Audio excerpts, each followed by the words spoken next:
সহযোগত অনুসূচিত যুৱ নেতৃত্বত এক বৃহৎ পৰ্যায়ৰ সমাৱেশ অনুষ্ঠিত কৰাৰ আমি চিন্তা চৰ্চা কৰিছোঁ। ইমানখিনি কৰাৰ পিছত আমি ভাবিছোঁ যে বিষয়টো যিহেতু আইনগত কথা আছে, কাৰণ চৰকাৰখনৰ ওপৰত আমাৰ আস্থাৰ বিশ্বাস লাহে লাহে কমিবলৈ আৰম্ভ কৰিছে। কাৰণ চৰকাৰৰ সচিব পৰ্যায়ৰ বিষয়ে ৰাতিপুৱা 11 বজাত কোৱা কথাটো সন্ধিয়া 4 বজা বা 5 বজাত সম্পূৰ্ণ বিপৰীত অৱস্থান গ্ৰহণ কৰিছে।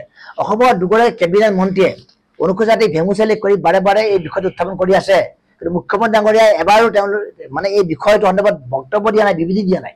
আৰু সেইবাবে আমাৰ সন্দেহ ঘনীভূত হৈছে। সন্দেহ ঘনীভূত হোৱা নাই, চৰকাৰে ফাইল প্ৰস্তুত কৰাৰ কাৰণে আমি এই বিষয়টো তীব্ৰ প্ৰতিবাদেই কৰিছোঁ। আৰু সেইবাবে আইনগত বিষয়টো নিবৰ বাবে আমি কিছু সময় আগতে 1 বজাত আমি মহামান্য আমাৰ উচ্চতম ন্যায়ালয়লৈ গৈছোঁ। পূৰ্বৰ আমাৰ সাক্ষাৎ কৰাৰ সময় নিৰ্ধাৰণ কৰা আছিলে। এগৰাকী জ্যেষ্ঠ আমাৰ উচ্চতম ন্যায়ালয়ৰ অধিবক্তা আছে, আপোনাক সকলোৱে চিনি পায় তেখেতক, শ্ৰী অৰ্জুন নাৰায়ণ, জ্যেষ্ঠ আইনজ্ঞ। তেখেতৰ লগত কিছু সময়, খুব কম সময় আমি আলোচনা বিলোচনা কৰিছোঁ। আৰু ৰাজহুৱা স্বাৰ্থৰ জড়িত এখন আবেদন অৰ্থাৎ PIL এখন পাৰ্লামেণ্ট পৰ্যায়ত